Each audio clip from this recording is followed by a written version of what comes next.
Hello, thanks for joining us on the 1 p.m. Bilingual newscast on Canal, the international, presented to you by Monique Naussi and my humble self, Gladys Sambo. Monique. Good day, Gladys Diban. Mesdames, Messieurs, bonjour, bienvenue à ce journal bilingue de 13h sur Canal 2 International. Les titres à la une de votre journal.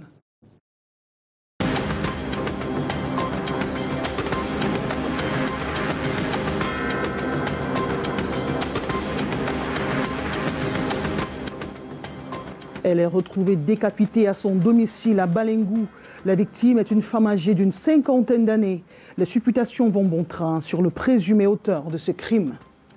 And Cameroon Human Rights Commission has launched an advocacy for the complete abolition of death penalty in the country, and human rights defenders have equally added a voice to the plea, stating that no dramatic and liberal society to hold on such an inhumane law, though it's rarely applied. Le Festival Caravane de l'Humour célèbre son 10e anniversaire avec plusieurs dates de rire et de sensibilisation au programme. À l'occasion de la conférence de presse donnée à Douala, les organisateurs sont revenus sur l'importance du dit festival et des opportunités données aux jeunes qui veulent faire carrière dans l'humour. Vous les écouterez dans ce journal. A sigh of relief for households in Cameroon after several weeks of gas scarcity. 4,000 metric tons have arrived Cameroon and already been distributed in sales points in Douala and in other towns in the country. And in the days ahead, at least 128,000 gas bottles are being filled per day to meet daily demands in Douala and its environs. Those are headlines. Developments right ahead.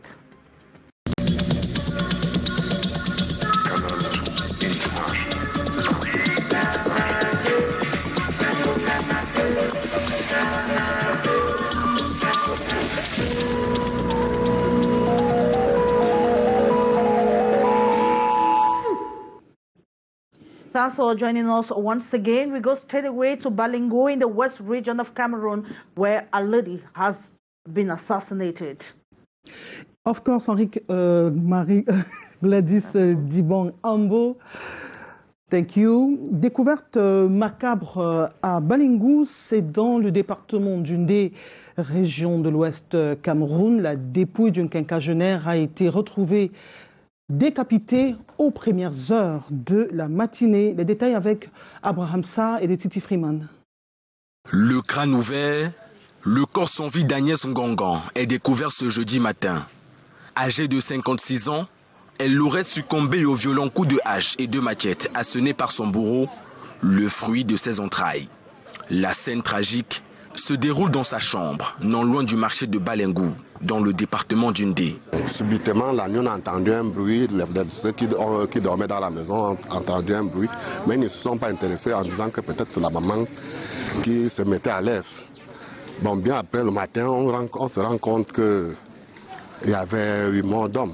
Ce qui fait que c'est le matin qu'on a constaté la mort de la maman. Ça inquiétait tout le monde, puisque en semaine aussi, il y a certaines mamans qui disaient en semaine qu'on a vu ce garçon limer la machette, limer la hache. Ça veut dire qu'il préparait ce crime.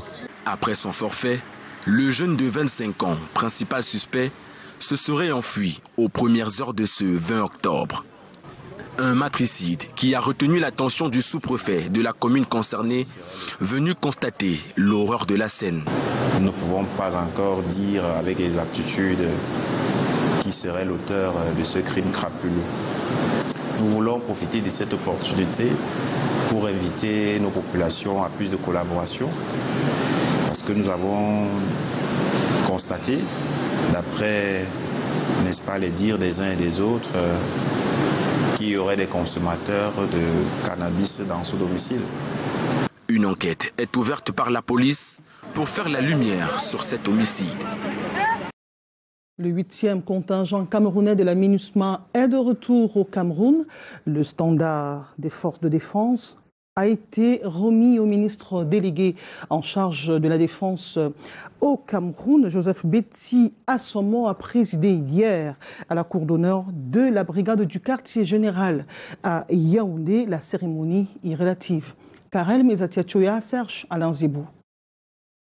Retour de plus de 1000 soldats, militaires et gendarmes en mission des Nations Unies en République centrafricaine, salués par le ministre délégué à la présidence, chargé de la défense. Avec honneur, Joseph Betty Assomo reçoit l'étendard de ce 8e contingent camerounais de la MINUSCA des mains du colonel Vincent Pays qui conduisait ce contingent. Il reçoit au nom de ses troupes des félicitations du chef de l'État, chef des armées. Je vous adresse solennellement la reconnaissance appuyée de la patrie pour tous vos efforts de sacrifice en territoire centrafricain, ainsi que les félicitations appuyées de Monsieur le Président de la République, chef des forces armées, son Excellence Monsieur Paul Biya, pour le bon travail que vous avez accompli au cours de cette mission onusienne en RCA. Ces soldats ont développé de nouvelles techniques et stratégies d'attaque au champ de bataille. Stratégies qui pourraient être déployées en zone sensible sous le triangle de l'enseignement. Bravoure et professionnalisme salués. Une participation à la stabilité de la République centrafricaine émaillée d'incriminations qui, bien que négligeables, ont été soulignées. Les dossiers disciplinaires et relatifs sont actuellement à l'étude. Le Cameroun doit intensifier des actions pour assurer le respect des droits de l'homme. C'est un appel qui vient d'être lancé par la Commission des droits de l'homme du Cameroun. Exactly, Monique, and terrorism, which has been placed Cameroon, or has placed Cameroon as the most affected African country with 129 terrorist attacks in 2021, inflationary pressures and structural vulnerabilities caused by the conflict in Ukraine, and unemployment rate in the country that stands at 7.4% have been identified as factors that hamper the full achievement of socio-political rights in Cameroon. In a statement by the National Human Rights Commission to mark the African Human Rights Day, it commended efforts being made, but again urged the states to identify or intensify actions aimed at promoting and protecting human and people's rights and ensure the effectiveness of social protection policies as well as strategies. And still talking about human rights in Cameroon, the Cameroon Human Rights Commission this week launched an advocacy for the complete abolition of the death penalty in Cameroon, and the human rights defender have joined their voices to plead, stating that a democratic and liberal society should not hold on to such. You have the details with Hyson Shia from the nation's capital. Just like the Cameroon Human Rights Commission, other rights defenders have added their voices on the advocacy for the complete abolition of death penalty sentence in Cameroon and the legal provision taken off from the Constitution. We've been advocating for that to be completely banished from the Cameroonian Constitution because we don't see its essence when it's only on paper. So why keep repressive laws when we can't apply them? The human rights defender reiterates that the right to life remains fundamental, especially in evolved democratic societies. In a democracy that considers itself advanced, every human has rights which are inalienable. No one has the right to take life. And instead of keeping the raw prisoners under precarious conditions as mere liabilities, the civil society activists suggest measures to render them productive and useful to the states. I've never understood why somebody should be put in chains and rendered useless. Use them like in the early days. Prisoners were used for communal work. They used to go around and perform services to the communities. Why keep them in those precarious conditions on the taxpayers' rule? Worth recalling that the Human Rights Commission earlier this week urged the powers that be to adhere to the 1997 moratorium and other international accords for the complete abolition of death penalty. And let's move to the Far North region to talk about 26,000 people who are said to have fled their homes in the Far North region as a result of continuous Boko Haram attacks. And according to the United Nations Office for the Coordination of Humanitarian Affairs, the need for assistance is not only staggering but is equally very urgent. Details with Steve Nichin. Repeated armed incursions, looting, kidnappings and the killing of civilians across the far north region by suspected Boko Haram insurgents have continued, obliging many residents to flee the area. They sometimes go after farmers and behead them on their own farmlands. People are killed for no reason. They kill grandfathers, grandmothers, just anyone, even young people. They trouble us a lot, and when we meet them, we don't let them go. In its latest report, the United Nations Office for the Coordination of Humanitarian Affairs, OCHA, describes the localities of Mayo Sanaga, Mayo Sava, and the Logon and Chari as being amongst the worst hit. The humanitarian agency adds that as of August this year, the surge in violence culminated in the displacement of close to 1,300 families. That's about 10,600 individuals in the districts of Koza, Mayo Moskota, and Hile Alifa. The report concludes that since the start of the current year, the rising insecurity has so far forced the displacement of an estimated 26,526 persons. The far north, currently drenched by floods, traditionally ranks high on the list of parts of the country most in need of humanitarian assistance, alongside the conflict-ridden northwest and southwest regions, as well as the east, where residents frequently suffer incursions by rebels from the neighboring Central African Republic. And then we continue with climate change, which remains a veritable threat to the African continent. Monique. Of course. Le changement climatique, une menace pour l'Afrique, bien que le continent n'émette que moins de 4% des gaz à effet de serre, les climatologues sont sur le pied de guerre. Leur association vient de tenir une rencontre à Limbé à l'effet de tirer la sonnette d'alarme. Lesline Poumetia. Le groupe d'experts intergouvernemental sur le changement climatique a relevé des dangers pour la santé humaine, l'alimentation et le développement socio-économique de l'Afrique. C'était à l'occasion d'un atelier tenu le vendredi 14 octobre à Limbé.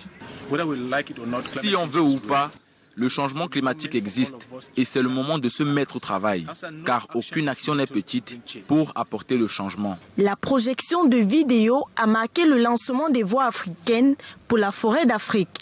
Objectif, engager les communautés, les nations et les autres parties prenantes à soutenir les actions qui contribueront à la protection du climat. On est venu ici aujourd'hui pour montrer le film de Stephanie Lama et le travail qu'elle fait dans sa communauté. Après le partage de leurs expériences, les ambassadeurs du climat réitèrent l'urgence d'autonomiser et d'impliquer davantage les femmes et les jeunes dans ces actions. Ça nous raconte l'histoire d'une de nos collègues sur le changement climatique.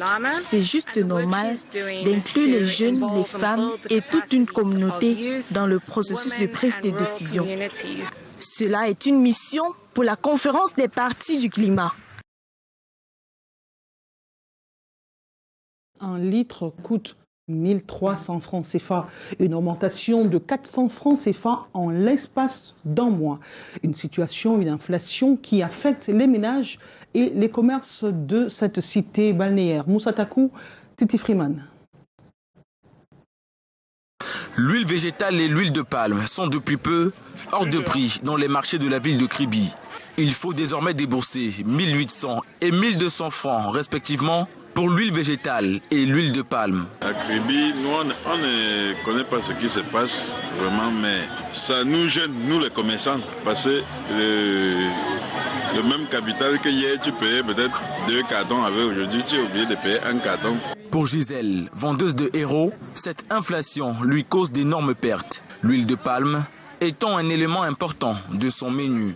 Le litre d'huile rouge à 700, 800, maintenant c'est déjà à plus de 1000 francs et les vendeurs disent que l'huile est devenue rare. Donc du coup le prix est obligé d'augmenter. On essaie de faire comme ça, on fait avec, on n'a pas le choix. Chez Sanjil, on ne peut pas préparer à la maison, il y a le menu qu'il faut automatiquement de l'huile. Donc du coup on est obligé de faire avec. Une inflation généralisée sur toutes les denrées alimentaires pour ceux détaillants d'huile raffinée. Il évoque comme cause la guerre russo-ukrainienne. Il y a un sac d'arachide, elle lui, comme on dit, coûtait de 40 000, 45 000 maximum.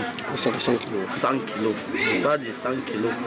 Aujourd'hui, nous sommes à 90 000. Et à l'époque, le verre coûtait 100 francs, parfois 75 000. Aujourd'hui, le verre à 150, la boîte 250. Seul un regard des pouvoirs publics est attendu par ces populations affectées par cette envolée des prix. Coup de colère des malades souffrant d'insuffisance rénale à Buea. Ils ont manifesté pour exprimer leur ras-le-bol face aux difficultés d'effectuer leur séance de dialyse. Exactly, Monique. Kidney failure patients have taken to the streets of Buea to protest against their inability to access treatment. The men and women say they no longer tolerate what administrative authorities or hospital authorities in Buea say they cannot permanently repair their machines. The details with Morindy. On the placards, one could read the list of complaints they want the government to address. Scores of kidney patients took to the streets this Wednesday, October 20, in Buea, southwest region of Cameroon, to make their voices heard. The bewildered patients marched to the office of the governor, Bernard Okalabilai, for a solution. Unfortunately, the governor was not on seat. The aggrieved patients were received by the Secretary General at the governor's office. We are overriding a winning horse. The horse that will collapse at the line. That's what is happening with the machines, probably. They are overused. According to the patients, their lives is on the line following the breakdown of dialysis machines. With just 4 machines to serve close to 400 patients, they are forced to wait for these so they get themselves dialyzed. A situation that has pushed most to their early graves. Normally it's 12 hours a week. But in Cameroon, we have 8 hours. But here we have sometimes 6 hours. They have got their own hours. You sit for 20 hours before you enter a machine. We are tired.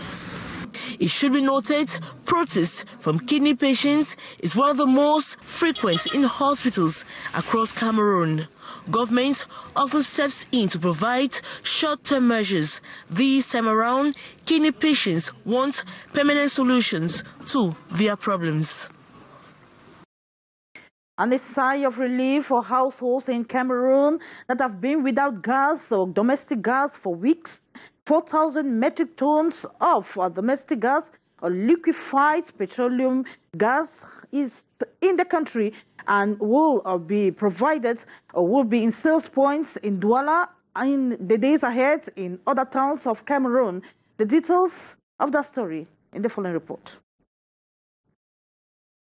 4,000 tons of liquefied petroleum gas arrived via this ship that moored at the shores of River Vuri. It was at exactly 8 p.m. local time, October 19, 2022. We just received 4,000 metric ton of gas.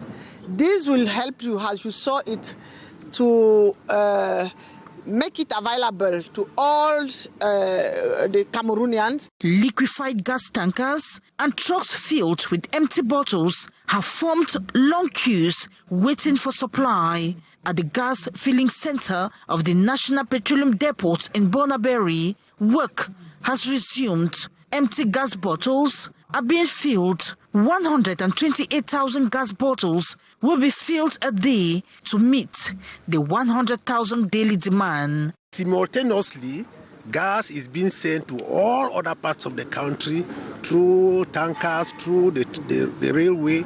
In the north, gas will be available as from this weekend. All the competent authorities are here to assure the population that gas is available and in sufficient quantity. The population should be assured that a bottle of gas, 12.5 kilograms, is 6,500 francs. The National Petroleum Depot has announced that another ship with 8,000 metric tons of liquefied petroleum gas arrives in a few days. The same quantity is expected by October 25, 2022. And let's talk about the Humor Caravan Festival, Monique. Of course, Gladys Diba Ambo, le festival Caravane de l'humour célèbre son 10e anniversaire avec plusieurs dates de rire et de sensibilisation à l'occasion d'une conférence de presse qui a été donnée ici même à Douala.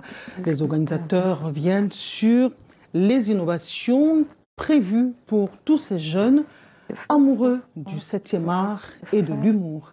Les précisions avec Junior Roussin. Pour son 10e anniversaire, le festival Caravane de l'humour aura du rire a fait couler des larmes. Oh Martin, oh professeur d'université Mang, tu n'as même pas de Mang, tu regardes comment tu manges. Award, formation et spectacle meuble cette 10e édition, dont les articulations sont ici présentées au cours d'une conférence de presse donnée à Douala. De sa génération doit venir vivre cet instant magique, puisque ce n'est pas seulement l'initiative de Black Koya, c'est notre initiative à tous, quoi.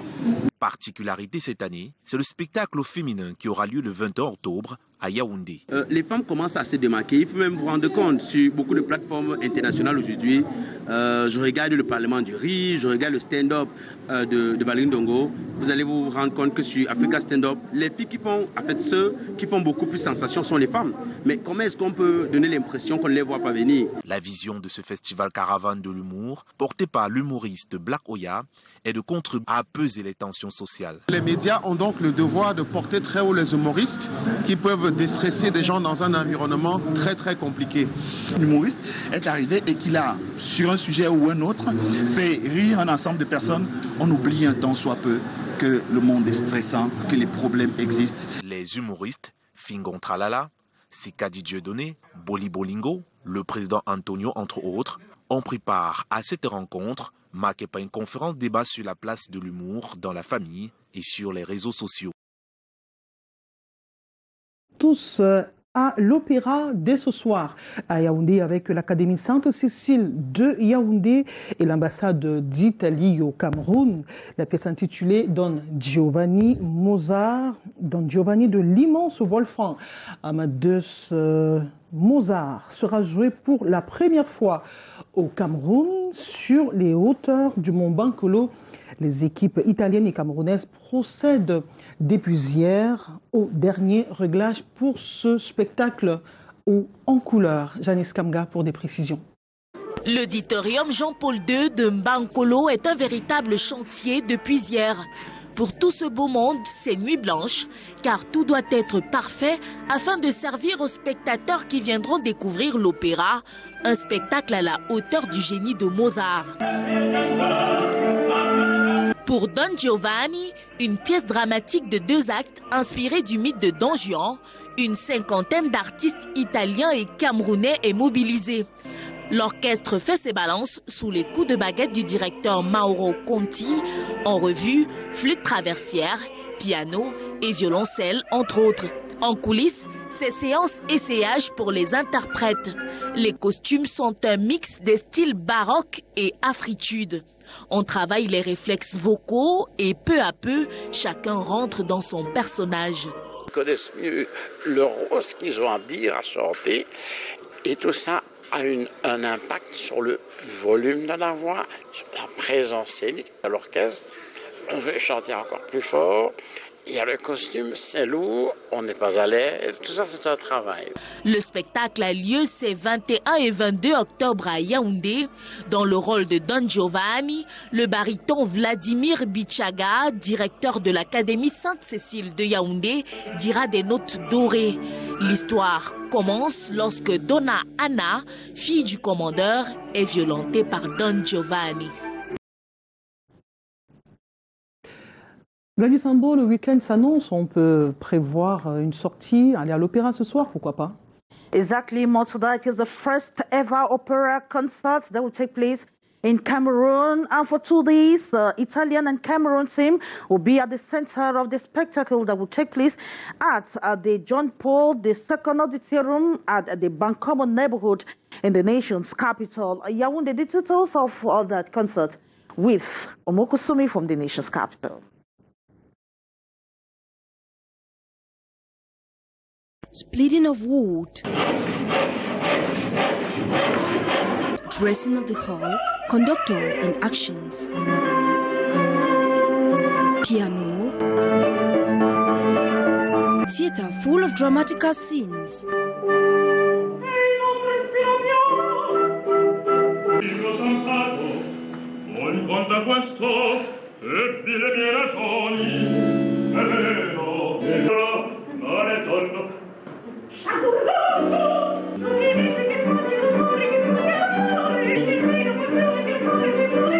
The last rehearsals ahead of the opera concert this day in Yaoundé. According to the relical music teacher, these young Cameroonians are ready to showcase their know-how. They've done a lot of good work. They really enjoyed it, I think, and tried to shut up a bit, I would say. They never stop singing. They sing in the morning, they sing in the evening, they sing during the night. And if you do a party, they still sing. The opera concert opened its door today Friday for people to come and discover the Cameroonians' talent in the classical opera music in the nation's political capital, Yaoundé, precisely at John Paul II Auditorium at the Bankolo neighborhood at 7 p.m.